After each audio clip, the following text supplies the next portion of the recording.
Hello everyone, welcome back to my channel. I'm Lily from Lily in the Library, and this is my library. No, I'm just kidding. These are my most recent books that I've hauled. I do have a video, it's my first video on my channel, with the books that I've hauled, going through all of them and my initial thoughts, or some of them are going to be rereads for me. So if you're interested in that, please, I will link it down below. Please go ahead and check that out after you watch this video. Yeah, I'm going to go ahead and do my May wrap up. I have read a decent amount of books for the month of May. Not so much physical reading as audiobooks. I do love to listen to audiobooks, so it takes me a little bit longer to physically read a book. I'm not necessarily a slow reader, I'm not a fast reader, but I would say I'm average. So I just wanted to go over the few books that I have listened to this month. So we'll get started with Everyone Here Is Lying, Shirley Penna. Now, I did start this book at the end of April, but I finished it in the beginning of May, so we're going to count it as my May read. If you're wondering what I'm looking at, I have my laptop here so that I can look at my Goodreads and get all my information from there. So on Goodreads, it's a 3.82 rating, and it says, "Welcome to Stanhope, a safe neighborhood, a place for families. William Wooler is a family man on the surface, but he's been having an affair that ended horribly this afternoon at a motel up the road. When he returns to his house, devastated and angry to find his 9-year-old difficult daughter, Avery, unexpectedly home from school, William loses his temper." So, was the book good? Yes. Would I recommend it? Definitely. There were a few things for me that dragged it down. I will link my Goodreads down below if you want to see, my thoughts in detail. But the main thing for me that I noted was that her Avery, the little girl, her disappearance is wrapped up really quickly. Like, we go through this almost entire book trying to figure out where Avery is. Who's, there's all these different misleading clues, and that part was great. Like, having all of this mystery and this suspense, that was great. But then once, like, it's found out, everything just concludes very quickly. Avery's disappearance is over in a flash. Like, okay. I also discussed how naive Avery's mother was. I don't really remember what I meant by that. A lot of this book I don't really remember. The things that, which again is another reason why I only gave it 3 stars. What really stuck out to me though was how unlikable Avery was as a character. I could not stand this child. And I remember like thinking these conflicted, like having these conflicted feelings, like, she's a 9-year-old and she's missing, but also she's horrible. And then the main detraction for me was the man-hating rant at the end. I get it. The character is upset, she's going through things, but for me, this, like, just attack on men did not do anything for the story. It didn't add anything to the story. It didn't make me feel more attached to her. It didn't make the story more enjoyable for me. So I'm not really sure what the purpose of that segment was, but it did drag the book down for me. In actuality, I would have given this a 2.5 stars, bumped it up to 3 stars, because I could have overlooked a lot of things.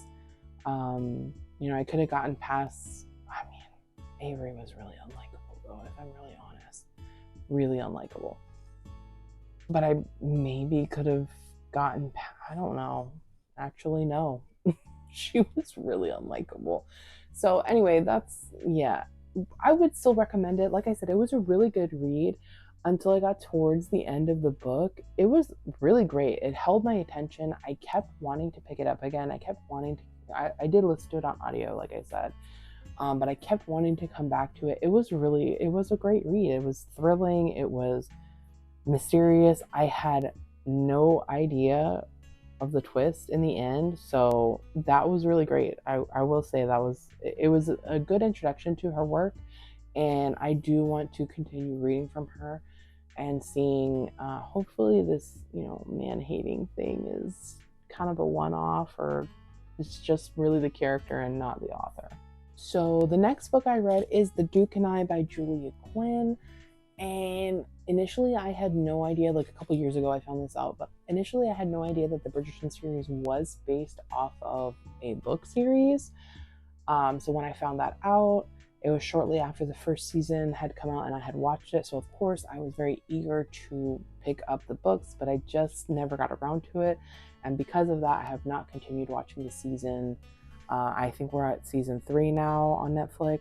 So I have not watched season 2 or 3. I would like to watch the books that correspond at first, because for me, reading the books after the movie, it doesn't work very well for me, because now I'm filling in the details from the movie. I'm seeing the characters or the actors who played these characters in the movie in my imagination in the book, and I want to have an authentic experience with the books. I mean, of course, I can only imagine so much outside of what I've already seen for season 1 at this point.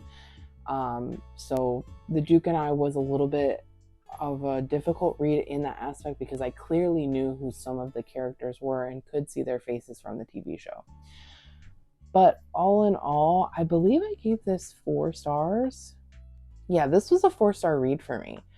I really enjoyed it, and I didn't think I was going to enjoy it that much, because it was a bit of a longer book and the narration was not like, I don't know, it was just kind of a little bit dry for me.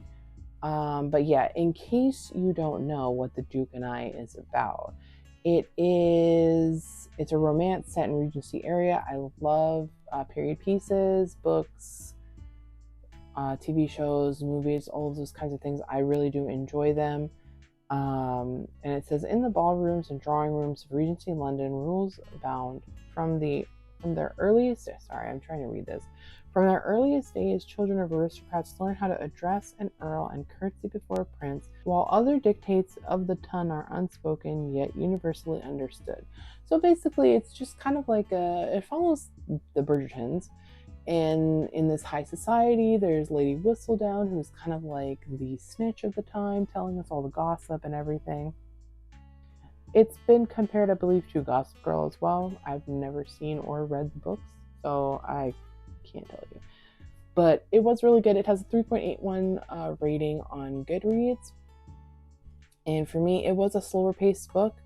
Like I said, I did give it 4 stars. It was a great break from the thrillers I had been reading, because all through April and the beginning of May, I was reading a lot of thrillers.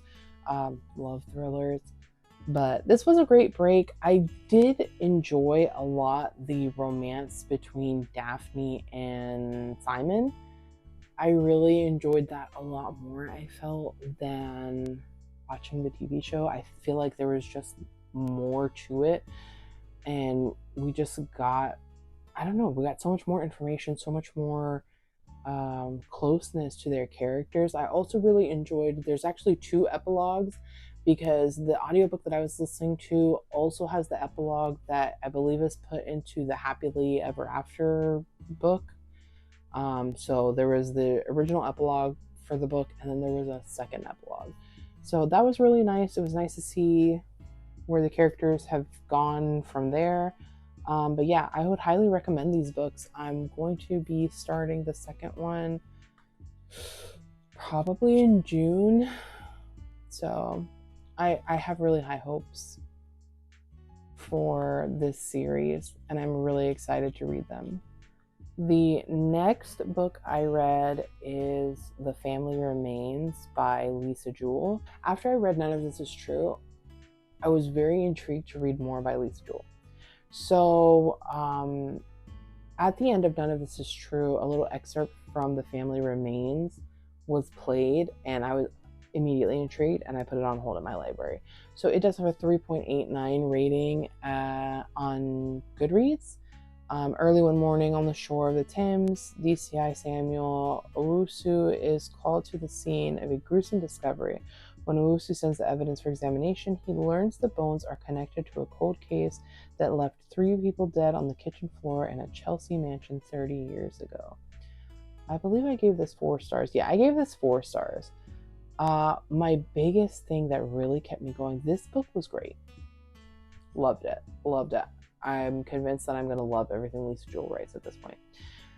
What really got me though was, so we're following, I think, a couple of different timelines and a couple of different characters.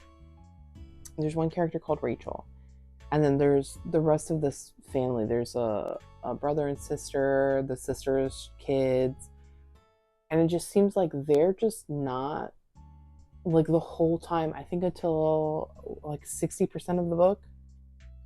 I'm pretty sure that's where it was, at the 60% mark.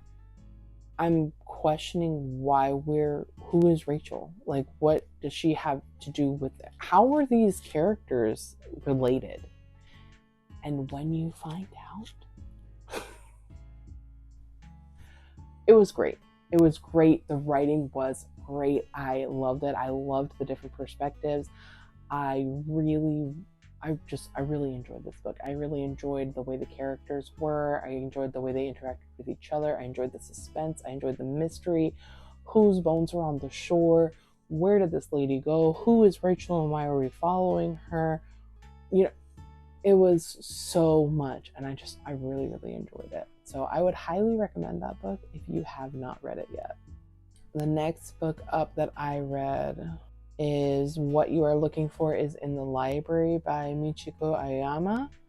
And it is a translated work. It's translated by Alison Watts. This book has a 4.10 rating on Goodreads. It's basically, it's not what I thought it was going to be.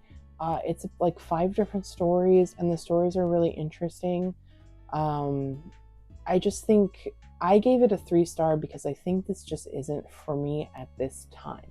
This is not the book that I was thinking it was going to be, and it's just not what I'm looking for. I enjoyed 3 out of the 5 stories, and that's why I gave it 3 stars.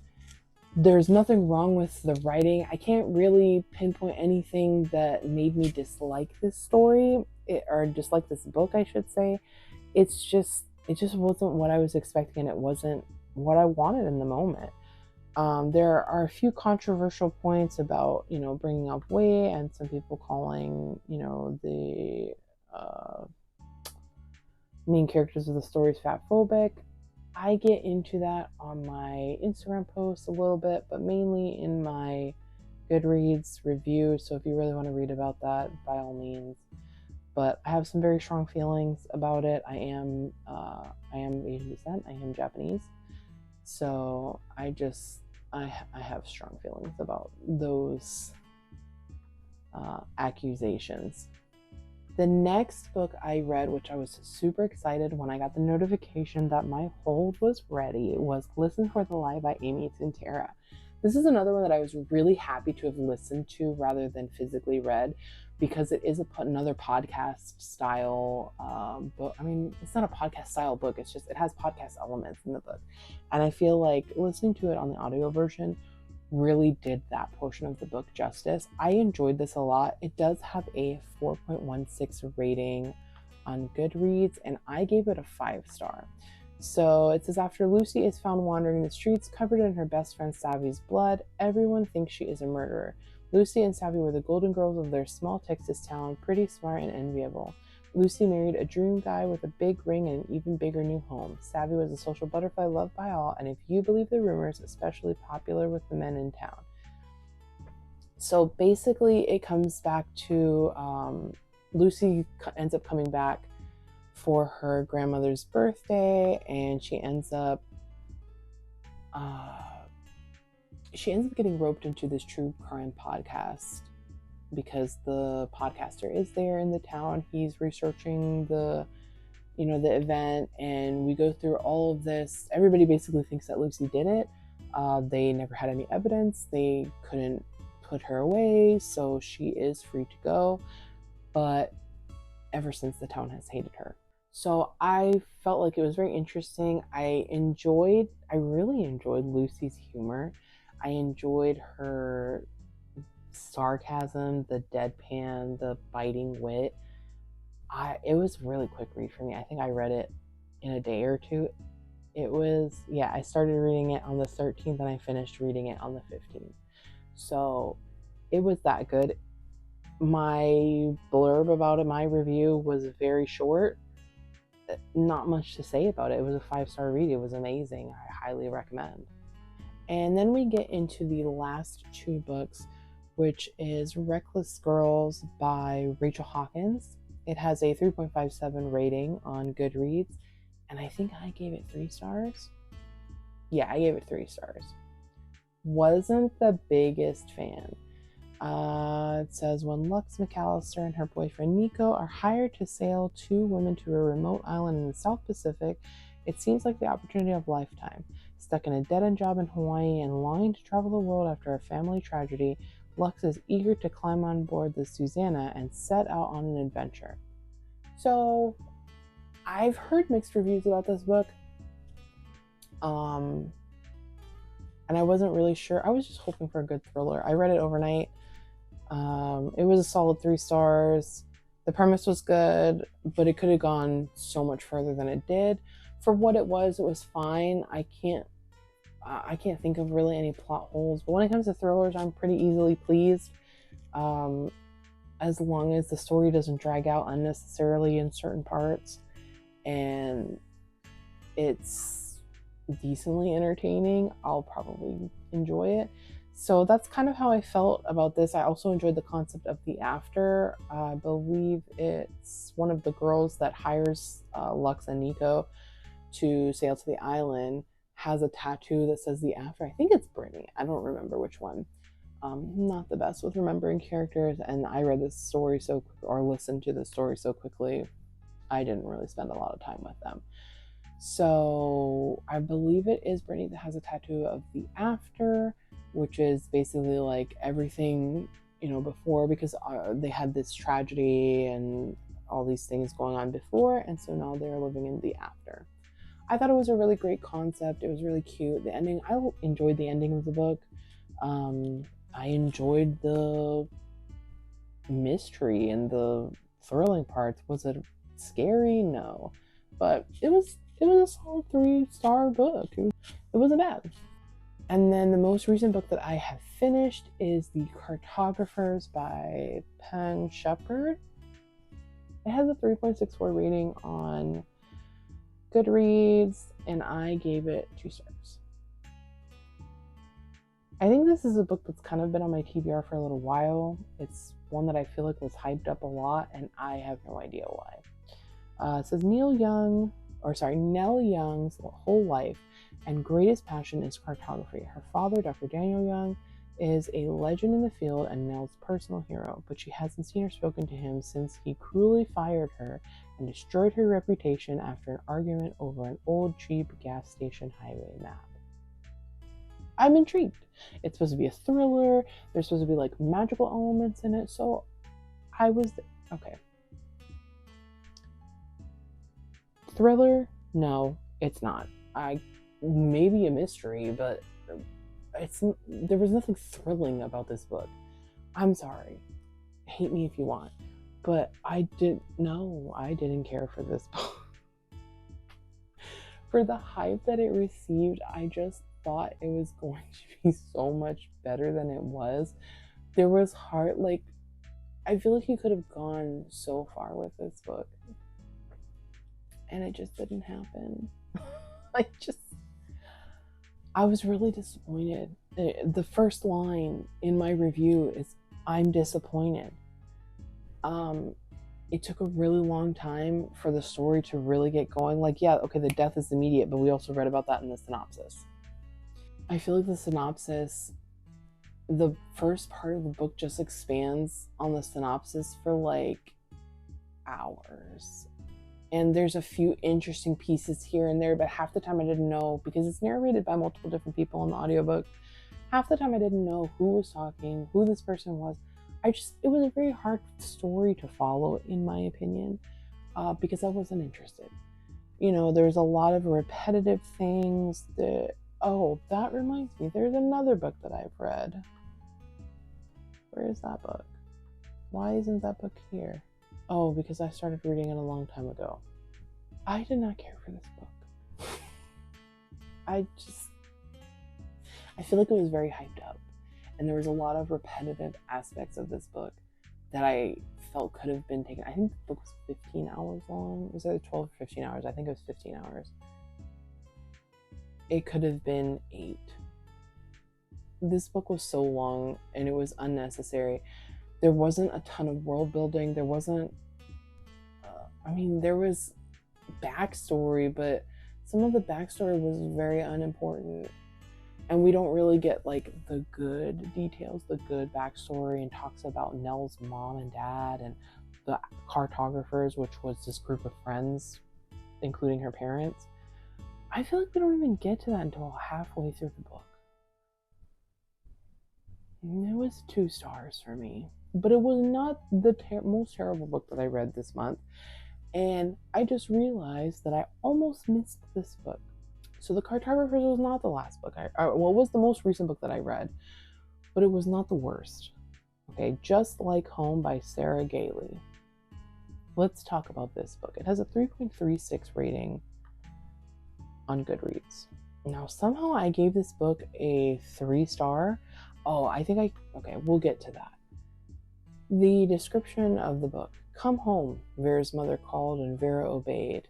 In spite of their long estrangement, in spite of the memories, she's come back to the home of a serial killer, back to face the love she had for her father and the bodies he buried there. Yes, that sounds great. I'm expecting we're going to find out about all the people her dad killed, possibly a trial, or how he was found out, because obviously he was found out, or maybe he's still on the, I don't know. And a scary, creepy house. That is not what we got. What we got was a lot of discussion about how her father built this house, how he laid the floorboards, how he did everything. We get it. He built the house. I get it. Right. He built the house. He built the house. He built the house. There were quite a few repetitive things in this book.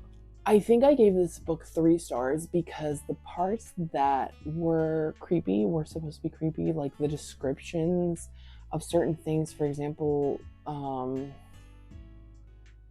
descriptions of the, like, one of 2 people that we find out about the father killing, which also I thought that was, like, you are hooking me with basically a murder house, and then we only see maybe 1 murder. I don't even remember. This book was really weird. It was weird, and it was uncomfortably slow, and not in a good way. It was slow, like, I have this book on 1.5 speed and it's still not fast enough. But if I speed it up anymore, I'm not going to be able to understand what she's saying. This book was so unnecessarily long because there's so much talk, so much repetition about the house and her father building it, about the horrible relationship between her and her mother, which constantly pissed me off. Just by the time, what is her name? Val, right? Her name is Val? Vera. By the time Vera is basically praying for her mother to die, I am also praying for her mother to die because she is horrible. The way she treats her daughter, she makes the affection of the father like a competition between her and her daughter, which just messes me up. Stop. It just, I don't know, her behavior towards her child, and I guess too, because I'm a new mother, it's like, I can't imagine myself behaving that way towards my child, or anyone else for that matter. I know people are out there, they exist, but I just didn't want to read it. The description, we get like 2 murders, I think, and those descriptions were like disgusting. They were very visceral, they were very vivid. What other V word can I use? They were great. When we get to the twist, the description of what's going on in the twist, creepy, you got me. But the rest of it, I mean, we constantly are flashing back to the past, and almost none of it, like, we could have done without most of the entirety of the flashbacks.